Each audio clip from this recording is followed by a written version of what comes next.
Alors, Félix Delmarle,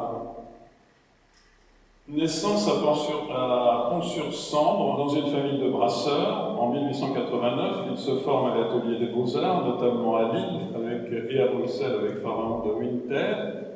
Il s'intéresse à toute forme d'art, la peinture et la sculpture. Il est très curieux. Plusieurs courants post-impressionnisme le fascinent dans son évolution, et c'est là où je cite Cabal. Lui, je ne peux pas m'en passer, il est tellement érudit dans ce domaine, passionné, me dira M. de Luisère tout à l'heure. Post-impressionnisme entre 1910 et 1911, cubo-futurisme entre 1912 et 1916, néoplasticisme entre 1923 et 1929, réalisme entre 30 et 40, surréalisme entre 41 et 45, abstraction géométrique entre 45 et 52. Voilà, je pense que vous avez tout compris. Il cherche. C'est un chercheur de Dieu aussi. Hein. Il se lie avec des gens, pas n'importe qui non plus, Mondrian, Kandinsky, Léger, Herbin. Bon, tout ça, c'est des gens tout à fait respectables. Il fonde la Nef en 1935, participe activement avec ses amis au Congrès marial de 38, j'en ai parlé. Alors, Delmarle est un personnage ambigu, selon Michel Cabal. Alors, écoutez bien, ça c'est du Cabal pur. Franc-maçon à Aulnois, catholique à Vimereux, mystique à Wisques, élitiste à Paris et social ailleurs. Pour toi, pas mal quand même. Il a des liens d'amitié avec Henri Letellier depuis leur séjour commun à Lille. En 1912, il fait la connaissance de Guillaume Apollinaire. Il peint ses premières toiles futuristes et c'est avec cette toile qui s'appelle Le Port qu'il va présenter à la Galerie Giraud qui va être le déclenchement. Le port, c'est à gauche. On voit quand même une forme, disons, de bateau. En 1914, donc il va fonder le groupe Vauloir. C'est un groupe d'intellectuels et en même temps d'artistes sur l'île. Jusqu'en 1927, il participe à de nombreux voyages et d'expositions à l'étranger. Voilà ce dont il est capable. Je trouve ça pas mal, même. On a dit, c'était un picador, c'est ça? On peut dire ça? Je sais pas bien. En tout cas, il n'a pas l'air français. Hein. Ça, je trouve ça très beau. Jusqu'en 1927, il participe à de nombreux voyages et d'expositions à l'étranger. En 1930, il s'installe à Vimereux et se convertit au catholicisme. Donc il a eu un parcours quand même, un cheminement spirituel que personnellement je respecte, mais que Michel Cabal, si je peux reprendre son parcours, était plutôt un peu raide là-dessus, si vous voulez. Et il faut dire aussi qu'il n'était pas, lui non plus, un croyant. Donc ça, voilà. Il se convertit donc au catholicisme. Jusqu'en 1952, participe régulièrement chaque année au Salon des réalités nouvelles. Le 2 décembre 1952, il décède à Décon-les-Bruyères. Il a exposé régulièrement à Lille, Paris, Milan et New York. C'est un personnage qui va créer ce genre d'œuvre. Celle-ci représente la mer du Nord. Alors, sous divers aspects. Alors, je ne peux pas vous dire si c'est une question de tempête ou quoi que ce soit. Il les a numérotés. L'autre, c'est mysticisme. C'est une expression un peu semblable. Là, c'est futuriste. Il atteint son abstraction, sans doute. Et voilà, il rentre dans un domaine que je qualifierais d'être proche de celui de Sonia Delaunay. Sonia Delaunay et son mari ont créé un salon des réalités nouvelles bien avant-guerre. et qui sera ensuite repris de manière, on va dire, beaucoup plus conséquente en 1946. Et on va dire que tout ce qui tourne autour, si j'ose dire, des lignes et des cercles participe de la même pensée que Sonia Delaunay. Donc voilà. Alors là, c'est pas du tout le même genre. Là, comment a-t-on appelé ça? Je ne sais plus parce que je ne l'ai pas noté. C'est un personnage assez ubuesque, mais bon, on distingue quand même des jambes. C'est une évolution picturale, on va dire. Voilà, les trois vitraux de Solray le Château, qui sont une œuvre dont il pouvait qualifier de religieuse, puisque lui-même était croyant.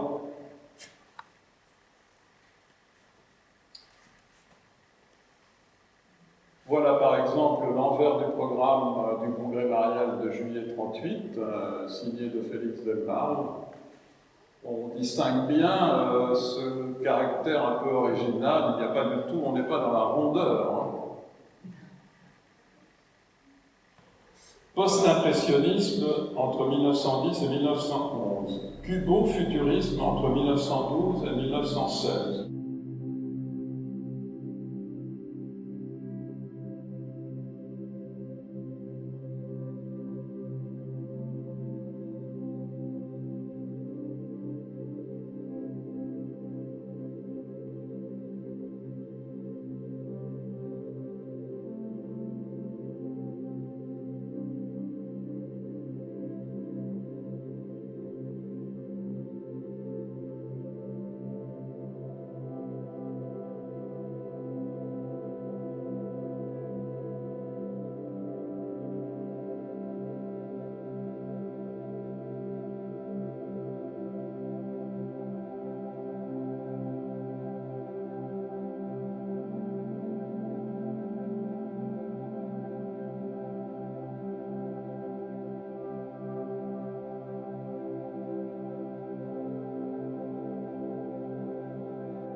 Néoplasticisme entre 1923 et 1929.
réaliste entre 30 et 40.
En 1933, Célimon Le Carmier, petite fille d'Hercule Adam et héritière de Honvaux, fait restaurer l'ancien château sous la direction de l'architecte Pierre Drobec et avec l'aide du peintre Félix Delmarle. Dans la salle à manger, qui était l'ancienne cuisine, il y avait une grande cheminée jusque la moitié du 19e siècle. La cheminée de la photo était récente et due à Pierre Drobec. Elle masquait l'original, qui était resté noyé dans la muraille. Félix Delmarle avait peint, sur un panneau qu'il a surmonté, le roi Henri VIII chassant à cheval sur le plateau de Honvaux, un faucon sur le bras droit. Cette salle recevait le jour par l'intermédiaire d'une fenêtre en arc surbaissé, qui était à un niveau bas, car le sol moderne était à 30 cm au-dessus du dallage primitif. Au début du XXe siècle, il n'y avait aucune trace de cave, mais le sous-sol remblayé et les restes d'un escalier qui y descendait permettaient de conclure à l'existence ancienne de quelques galeries.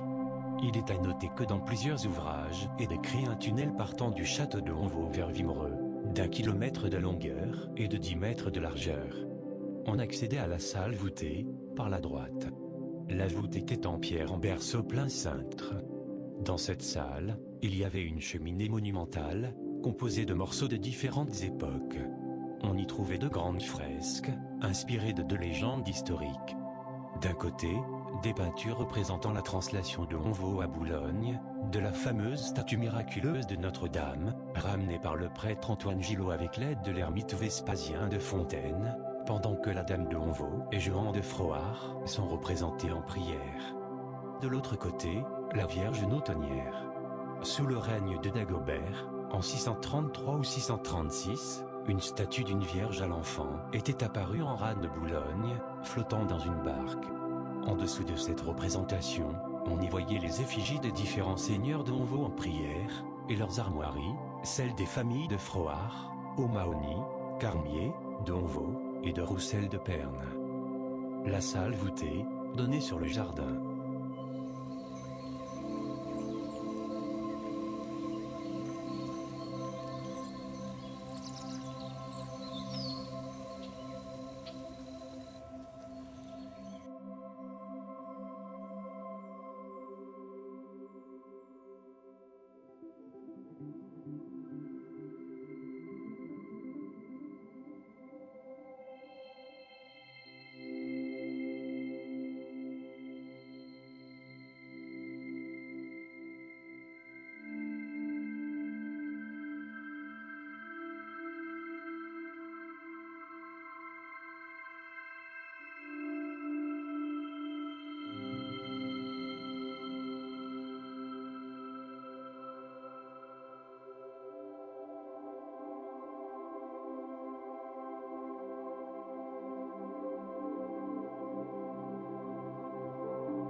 Surréalisme entre 41 et 45.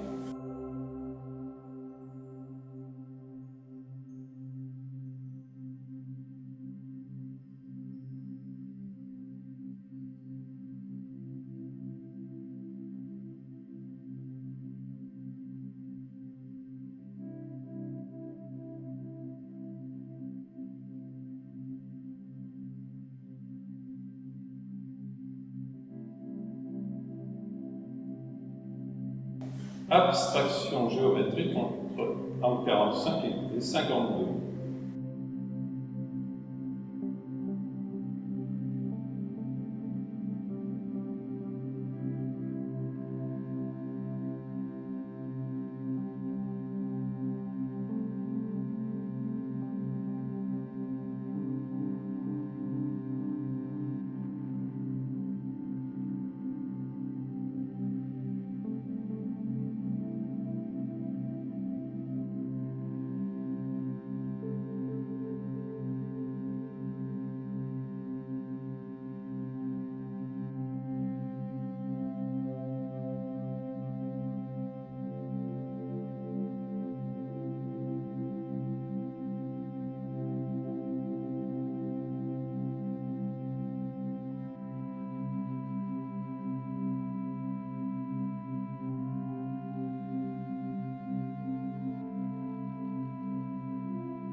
Voilà, je pense que vous avez tout compris. Il cherche.